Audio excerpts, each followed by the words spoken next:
অপমান না করেও সমাধান করা যায়। অপমান না করেও সমাধান করা যায়। একটা গল্প ফেসবুকে খুব ভাইরাল হয়েছিল, ওর নামই দেওয়া হয়েছিল অপমান না করেও সংশোধন করা যায়। গল্পটার দিকে যাব না, তবে গল্পটা বড় শিক্ষণীয়। আমি আপনাকে হাদিসের গল্পের দিকে নিয়ে যাব, খুব ছোট্ট করে, সময় এক জায়গা মাত্র। নবী সাল্লাল্লাহু আলাইহি ওয়াসাল্লাম মসজিদে বসে আছেন, সাহাবায়ে কেরাম বসে আছেন। একজন মানে সাঁতাইরা মানুষের মতন, ধরেন শ্রোতালের মতন, মরুবাসী, দেহাতি, আখ্যা, অশিক্ষিত, মসজিদে এসে ঘট করে প্রসাদ করতে লাগে। আপনাদের মন মাইন্ডটা কেমন হবে? ভক্তরে ওকে কিছু কইতে দিয়ে মসজিদে এসে মুখতে শুরু করলে মার এই সব করবে। আল্লাহ বলেন না, তোমরা বকিও না, লক্ষ্য করো, চুপ করো, পেশাবটা ওকে করতে দাও, কমপ্লিট করতে দাও। পেশাব কমপ্লিট করা হয়ে গেল, তখন আল্লাহ রাসূল ওই লোকটাকে ডেকে বলছেন, বাবা এটা মসজিদ, এটা মসজিদ বাবা, এটা নোংরা করতে হয় না, এখানে মসজিদ নোংরা করা যায় না, মসজিদে এরকম করিও না। লোকটা এমন সংশোধন হয়ে গেল, আল্লাহ রাসূল অপমান করলেন না, সাহাবাদেরকে বললেন না যে ধরো আকে মারো, থাপড়াও না। একটু ছোট করে না, এক যুবক বিহার স্বাধীন ছোট করো, যুবক পিছনে কাজে অসুবিধা না। যুবক চরিত্র আছে। আল্লাহ রাসূল বলছে, আল্লাহ রাসূল আমাকে অর্ডার দেন, আমি জেনা করতে চাই, ব্যভিচার করতে চাই। যুবক ছেলে, যেমন এখনই একটা মসজিদে মশলা এলো, কোন এক ভাইয়ের ভাবি মারা গেছে, এখন দেওরের সাথে বিয়ে হবে, 2 মাস হয়তো মরাটাকে 2 মাস হইল, এখনো 2 মাস 10 দিন বাকি আছে। স্বামী মারা গেলে মহিলাদের ইদ্যত বা সময়কাল কতদিন? 4 মাস 10 দিন। 4 মাস 10 দিন পার হইবে, তারপরে ওর কোথাও বিয়ে হবে, তার আগে বিয়ে করা যাবে না। কিন্তু এখন দেওরটা ধৈর্য ধরছে না, ও তাড়াহুড়া লাগাচ্ছে, না আমি এখানে বিয়ে করবো। আমার কাছে সোধে চাইলে মৌলানা হইবে কি? কোনো উপায় নেই, কোনো উপায় নেই, ধৈর্য ধরতে হবে। এক যুবক এসে আল্লাহ রাসূলকে বলছেন, আল্লাহ রাসূল আমাকে জেনা করার অনুমতি দেন আপনি। তো সাহাবায়ে কেরাম রাগে তারে নারে শুরু করে দিয়েছে। এত বড় আর আস্পর্ধা, আল্লাহ নবীর সামনে এসে এরকম কথা বলে, এত আর সাহস, মানে একটু মারধর করবো এই একটা মানে রাগ। আল্লাহ রাসূল বললেন, তোমরা না, চুপ কর। আল্লাহ রাসূল ছেলেটাকে ডাকলেন, যুবকটাকে ডাকলেন, ডেকে বলছেন, আচ্ছা বাবা, তোমার মায়ের সাথে যদি কেউ এই জেনাটা করতে চায়, তো তুমি কি অনুমতি দিবে? না, আল্লাহ রাসূল এটা ঠাইপড়া লাল করে দিব ওকে। এত বড় কথা, আমার মায়ের সাথে? হ্যাঁ রে বাবা, ওটা অত কাহুরির মা, তুমি যার সাথে এই কাজ করবে ও তো কাহুরির মা। তারপরে এক এক করে আল্লাহ রাসূল বললেন, তোমার বেটির সাথে, তোমার বহিনের সাথে, তোমার খালার সাথে, তোমার শ্বশুর সাথে, এদের সাথে যদি কেউ কোনো যুবক কেউ ব্যভিচার করতে চায়, এটা কি তুমি মেনে নিবে? ওই একই কথা, শুনো না আল্লাহ রাসূল, যদি কেউ এরকম তো বলো, ওরাও তো কাহুরির বেটি বহিন। সেই লোকটা এমন ভাবে শুধরে গেল, বলছে মরা পর্যন্ত আমি আর কোনো নারীর দিকে চোখ তুলে তাকাই। কথা বুঝতে পারলেন? অপমান না করেও সংশোধন করা যায়। সম্মানিত সুধী মণ্ডলী, এক জানার সময় আমি ভেবেছিলাম আলোচনা করব কিছু, কিন্তু বলা হয়েছে স্বামী স্ত্রীর এক অপরের প্রতি হক অধিকার দাগ কি কেমন কতটা ওটা নিয়ে আলোচনা করতে গেলে আগে ভাগে বলা দরকার ছিল। এখন এইসব তরুণ কয়েছে যে এটা করে, ওটা কইতেও পারবো আমি, কিন্তু কথা হলো সময় নেই, এক যারা সময়। বহু দেখতে গেলে বহু দেখার একটা মানদণ্ড থাকে। কি কি দেখে আপনি বহু পছন্দ করবেন, বিয়ে করবেন, বহু দেখতে যাবেন? তো হাদিসের 4টা কথা এসেছে, 4টা দিক দেখা বউ নির্বাচন করে। একটা হলো দেখতে শুনতে ভালো কিনা, সুন্দর কিনা, ওর বংশবলী কেমন আছে, বংশবলী কেমন আছে, টাকা পয়সা মাল ধন আছে কিনা, আর ওর ভিতরে দিনদারি আছে কিনা, যে এটা ভালো চরিত্রবান, নমাজি, পড়াশোনা ভালো, পর্দাশীলা মেয়ে, ভালো দিনদার, এইরকম যদি তার ভিতরে দিনদারি আছে, 4টা গুণ দেখা বউ নির্বাচন করে। এখন যদি দেখো 4টার ভিতরে শুধু মেয়েটা পাওয়া গেছে যে খুব ভালো নামাজ রোজা পর্দা করা দিনই মেয়ে, দিনদার মেয়ে, কিন্তু বাকি গুণগুলো আর ভেতরে নেই। দেখতে শুনতে অত সুন্দরী নয়, বংশ খানদানও তেমন নেই, টাকা পয়সাও বাপ ভাইয়ের তেমন নেই। আল্লাহ রাসূল বলছেন দিনদারি যদি তার ভেতরে থাকে তো ওকে বহু বেছে না, ওকে বহু হিসাবে অ্যাকসেপ্ট করে না, গ্রহণ করে না। আপনাদের ভাষায় কথা বলছি, বুঝতে পারছেন তো? আচ্ছা, এই তো বউ নির্বাচন হলো, জামাই নির্বাচন একই কথা। দিনদারি চরিত্র দেখে জামাই নির্বাচন করতে হবে। ছেলেটা সুন্দর ছাড়ছড় তো নয়, চোট্টা চাচন্ড তো নয়, ভালো ছেলে কিনা, দরিদ্রবান কিনা। কিন্তু এখন জামাই দেখতে গেলে এক এক করে সব দিক ছাঁটাই করে দিবে, একটাও জামাই পাওয়া যাবে না। বেটি ছেলে আমানদা বহু ঘুরতে বাহারাল, একটাও পেবেন না, মেলাই কম, খুঁজতে যে। বক্তা যে নির্বাচন করে, বক্তা নির্বাচনের কোনো দিক নেই, ওর কোনো শর্ত নেই, ওটা আছে। কি কি ওইগুলা আগামী বছরের লেগে ভেবা আসবেন, মালামালাকে জিজ্ঞেস করবেন। সম্মানিত সুধী মন্ডলী, আমি 2টো আয়াত পাঠ করেছি। এই আয়াত দুটোকে রেখে সামনে রেখেই আমি বক্তব্য করব। তবে তারও আগে ভাবছি ভাও হিসাবে একটা হাদিস আগে বলি, মা বোনেরা শুনবেন।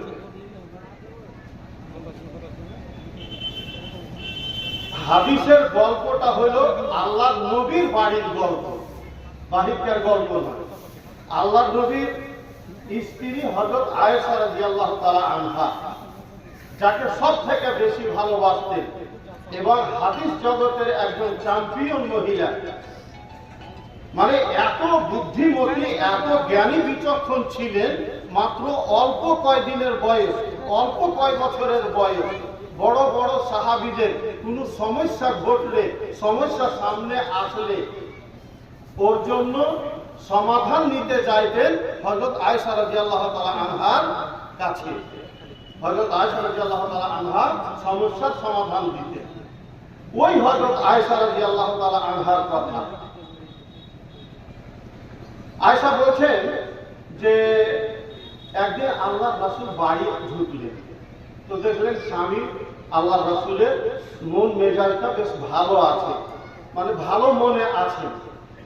ওই সুযোগ দেখা হযরত আয়েশা রাদিয়াল্লাহু তাআলা আনহা নবী সাল্লাল্লাহু আলাইহি ওয়াসাল্লামের কাছে একটা জিনিস চাইলেন, একটা জিনিসের আবেদন করলেন। সে জিনিসটা কি? সেই জিনিসটা হলো হযরত আয়েশা রাদিয়াল্লাহু তাআলা আনহা বললেন, আল্লাহ রাসূল আপনি আমার জন্য দোয়া করেন। কেমন স্ত্রী, কথাটা মার্ক করার চেষ্টা করবে, কথাটা মার্ক করার চেষ্টা করবে। বিশেষ করে মা বোনেরাও পয়েন্টটা বুঝার চেষ্টা করবেন। আল্লাহ রাসূল ভালো মনে আছেন। হযরত আয়েশা রাদিয়াল্লাহু তাআলা আনহা দুনিয়ার কোনো জিনিস আবেদন করলেন না, চাইলেন না, এমন একটা জিনিস আবেদন করলেন আপনাকে বসে বসে ভাবতে হবে। আয়েশা রাদিয়াল্লাহু তাআলা আনহা বললেন, ইয়া রাসূলুল্লাহ উদউলি, আল্লাহ রাসূল আপনি আমার জন্য দোয়া করে দেন। আল্লাহ রাসূল আপনি আমার জন্য দোয়া করেন। সঙ্গে সঙ্গে রাসূলুল্লাহ সাল্লাল্লাহু আলাইহি ওয়াসাল্লাম বিবির ডাকে সাড়া দিয়ে আল্লাহর কাছে দোয়া করলেন, আল্লাহুম্মা আগফির লিআয়েশা মা তাকাদ্দামা মিন যামবিহা ওয়া মা তাআখার ওয়া মা আসাররাত বিহি ওয়া মা আ'লানা। আল্লাহ তুমি আমার আয়েশার গুনাহ খাতা, পাপ, ভুল ত্রুটি, অন্যায় যা কিছু হয়েছে তার দ্বারা, তার পাপ আল্লাহ তুমি মাফ করে দাও, ক্ষমা করে দাও। যেগুলো আগে করেছে সেগুলো, যেগুলো পরে করেছে বা করবে সেগুলো, যেগুলো গোপনে করেছে সেইগুলো, আর যেগুলো প্রকাশ্যে করেছে সেইগুলো, মোট কথা সব ধরনের পাপ আল্লাহ তুমি আয়েশা ক্ষমা করে দাও। বুঝতে পারলেন কথা? ক্ষমা করে দাও আল্লাহ। পাপ মোচনের, গুনাহ ক্ষমার জন্য আল্লাহ রাসূল আল্লাহর কাছে দোয়া করলেন। এখানে যেটা বলতে চাই, আমি অনেক হাদিসের আলোকে আপনাদেরকে এটা প্রমাণ করতে পারবো, মানুষের জীবনে ক্ষমা পেয়ে নেওয়া, আল্লাহ ক্ষমা পেয়ে নেওয়া, এটা একটা বিরাট বড় সম্পদ। ক্ষমা পেয়ে নেওয়া একটা বিরাট বড় সম্পদ। ওদিকে কথা আর বাড়াবো না। কিন্তু আমাদের বর্তমান সমাজে আপনি 10 টাকা দান দিয়ে যতক্ষণ না 7টা দরজা খুলে জান্নাতে ঢোকার দোয়া পাবেন, আপনার মন সন্তুষ্ট হবে না। আদায়কারীকে নাইতে আপনাকে জাহান্নাম থেকে বাঁচার গ্যারান্টি দিতে হবে, জান্নাতে ঢোকার সার্টিফিকেট দিতে হবে, এই একটা পরিবেশ তৈরি হয়ে গেছে। কিন্তু দোয়া হিসাবে এতটা যথেষ্ট ছিল, দোয়া হিসাবে এতটা যথেষ্ট ছিল যে আল্লাহ আপনাকে ক্ষমা করুন। কিন্তু মানে কিছু যাই হোক, কথা হলো হযরত আয়েশা রাদিয়াল্লাহু তাআলা আনহার জন্য নবী সাল্লাল্লাহু আলাইহি ওয়াসাল্লাম যখন ক্ষমার দোয়া করলেন, আল্লাহ আয়েশার গুনাহ তুমি মাফ করে দাও, ক্ষমা করে দাও, যেমন এই দোয়া করা হযরত আয়েশা রাদিয়াল্লাহু তাআলা আনহা থল করে হাসতে লাগলেন। হাসতে হাসতে লোহা লোট করে দিলেন, একবারে গড়াগড়ি করে লোহা লোট করে হাসি শুরু করে দিলেন। এত হাসলেন, হাসতে হাসতে ওনার মাথা আল্লাহ রাসূল জাঙ্গে পড়ে গেল, টাকা দিয়ে দিলেন। হাসতে হাসতে হাসির চোটে গড়াগড়ি করে হাসার মতো একবারে আল্লাহ রাসূলের জাঙ্গে টাকা দিয়ে দিলেন মাথা। আল্লাহ রাসূল বললেন, আয়েশা কি ব্যাপার, এত হাসি কেনে, এত কেন হাসছো? তুমি কি আমার দুয়াতে খুব খুশি হয়েছো? হযরত আয়েশা বলেন, আল্লাহ রাসূল এর চাইতে আর বড় পাওনা আমার কি আছে বলেন তো? আপনি আমার জন্য এই দোয়া করলেন, আপনার দোয়াতে আমি খুশি হব না? প্রচন্ড আমি খুশি হয়েছি আল্লাহ রাসূল। নবী সাল্লাল্লাহু আলাইহি ওয়াসাল্লাম বললেন, আয়েশা এই দোয়া তো আমি আমার পুরো জাতির জন্য, আমার উম্মতের জন্য প্রতিটি নামাজে এই দোয়া আমি তাদের জন্য করি। সম্মানিত উপস্থিতি, নবী সাল্লাল্লাহু আলাইহি ওয়াসাল্লামের আরেকটা হাদিসের দিকে যাচ্ছি, সময় নেই, ঠান্ডাতে বসে আছেন, কষ্ট করে এসেছেন। রাসূলুল্লাহ সাল্লাল্লাহু আলাইহি ওয়াসাল্লাম বললেন যে আমি কি তোমাদেরকে এমন একটা জিনিস বলবো, ওই জিনিসটার কারণে তোমাদের গুনাহ খাতা মাফ হয়ে যাবে? কথা বুঝবেন, কথা বুঝবেন। আল্লাহ রাসূল বললেন এমন একটা জিনিস তোমাদেরকে বলবো কি, যে ওই জিনিসটার কারণে বদৌলতে তোমাদের গুনাহ খাতা পাপ ক্ষমা হয়ে যাবে, আল্লাহ মিটিয়ে দিবেন সেগুলো। সাহাবায়ে কেরাম বড় আগ্রহ নিয়ে, চাহিদা নিয়ে বললেন, যে আল্লাহ রাসূল বলেন আল্লাহ রাসূল। আল্লাহ রাসূল বললেন, ইসবাহুল উযু আলাল মাকারিহ, কষ্ট অসুবিধা হওয়া সত্ত্বেও পরিপূর্ণভাবে যারা ওযু করবে। নম্বর 2, যাদের মসজিদে হেঁটে যেতে যত ড্যাগ বেশি হবে, মানে যাদের হেঁটে যাওয়ার ড্যাগ সংখ্যা বেশি হবে। নাম্বার 3, এক নামাজ পড়ার পর আগামী আরেক নামাজের জন্য যাদের মন টাঙা থাকবে। 3 ধরনের কথা আল্লাহ রাসূল বললেন। এই 3টা স্বভাব, 3টা কাজ যার ভেতরে পাওয়া যাবে, আল্লাহর গুনাহ খাতা মাফ করে দিবে। তো আল্লাহর ক্ষমা পাওয়া এটা একটা মানুষের জীবনে বড় সম্পদ। কিন্তু আপনার তো বুকের পাটা খুব জোড়া। আরে উজু করা ভালো করে দূরের কথা, আপনি তো বেলা 8টা না হলে ঘুম থেকে উঠেন না। ডিউটির সময় না হলে আপনি ঘুম থেকে উঠেন না। কিসের ফজর, কিসের আসর, কিসের জোহর, কিসের মাগরিব, কিসের এশা, আপনি তো নামাজই পড়েন না। আরে দেখো হাসবে, দেখো মাওলানা কইছে যে ভালো করে উজু করা। 5 ওয়াক্ত নামাজ হাফটাকে হাফটা, মাসকে মাস, বছরকে বছর নামাজই তো পড়ি না। তারপরে আপনার লেগে কি বলার আছে?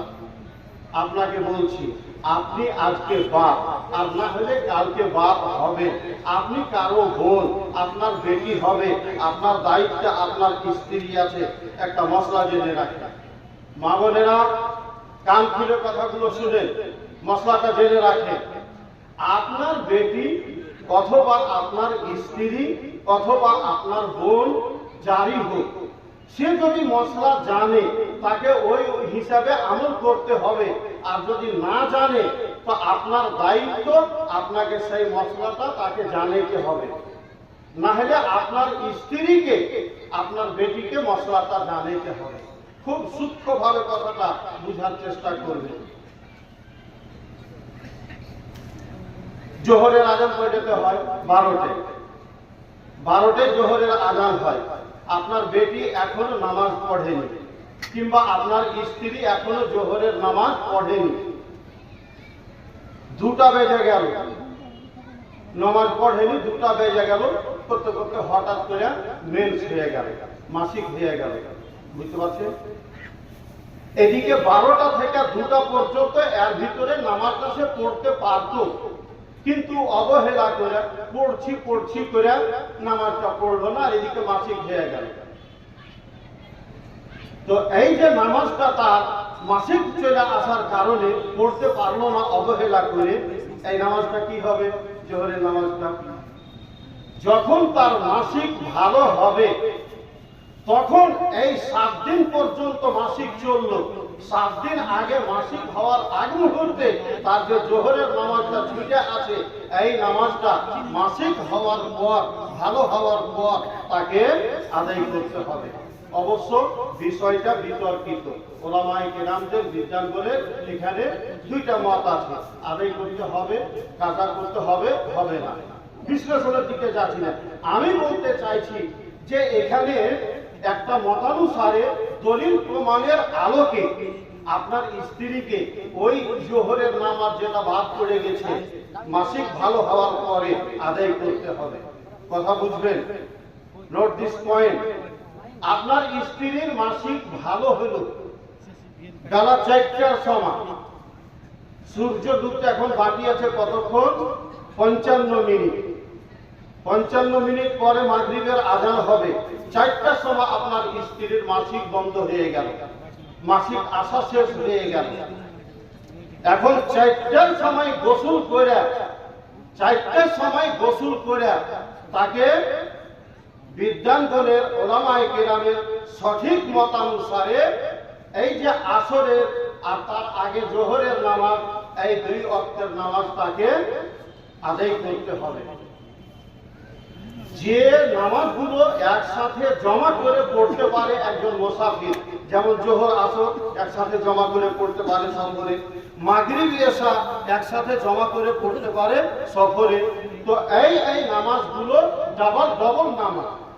4টার সময় মাসিক বন্ধ হলো, তাকে নামাজ আদায় করতে হবে জোহর সমেত আসর। যদি রাত 10টার সময় তার মাসিক ভালো হলো, ধরে নেন, গোসল করে মাগরিব এবং এশারের নামাজ আদায় করতে হবে। আপনার বুকের সাহস অনেক, আপনি একজন সান্তারাম বেআড়া মানুষ, আপনার বুকের পাটা পাথরের মতো, বোল্ডারের মতো, আপনার তো ভয় নেই। আপনি তো বিন্দাস নামাজ ছাড়েন। আপনার জন্য এই বিধানগুলো কি অর্থ রাখে? যে মাসিকের আগে নামাজ ছুটে আছে ওইটা পড়তে হবে। আরে আপনি তো দিন রাত নামাজকে ছাড়েন, মানে আপনার বুকে বল আছে। আপনার সাহস দেখে অবাক লাগে আমাকে, আপনার সাহস দেখে অবাক লাগে আমাকে। আপনি একজন মুসলমান হয়ে এত বড় সান্থারামের মতো, বেআড়ার মতো কাজ করতে পারেন। কেন যে জালসা শুনতে এসেছেন এটাও বুঝতে পারি না। বালির এই জালসা আমার মনে হয় এই বছর নতুন নয়, এর আগে থেকেও হয়েছে। আমতলাতে হয়, ইলামি তারানগরে হয়। মোটর সাইকেল নিয়ে আমোদ ফুর্তি করতে আপনি যান, মেলা দেখে ঘুরে চলে আসেন। জালসাতে কি শুনেন? আরে বাবু, তুমি জালসা শুনে যদি কথাই না মানবে তো তোমার শুনে লাভ কি হলো? কথা বুঝাইল না? কেনে জালসা শুনতে আসছিলেন আপনি? ফাজলামি করতে? যে কোন বক্তা এসেছে, কেমন এসেছে, কারটা ভালো লাগছে, এইগুলো শোনার জন্য? বাবু, কত সহজ মনে করিও না। তোমার হাওয়া বাহির করে দিবে, তোমার হাওয়া বাহির করে দিবে। তিলে তিলে, তিলে তিলে, কড়াই গন্ডায়, পাই পাই করে তোমাকে হিসাব বুঝাইতে হবে আল্লাহর কাছে।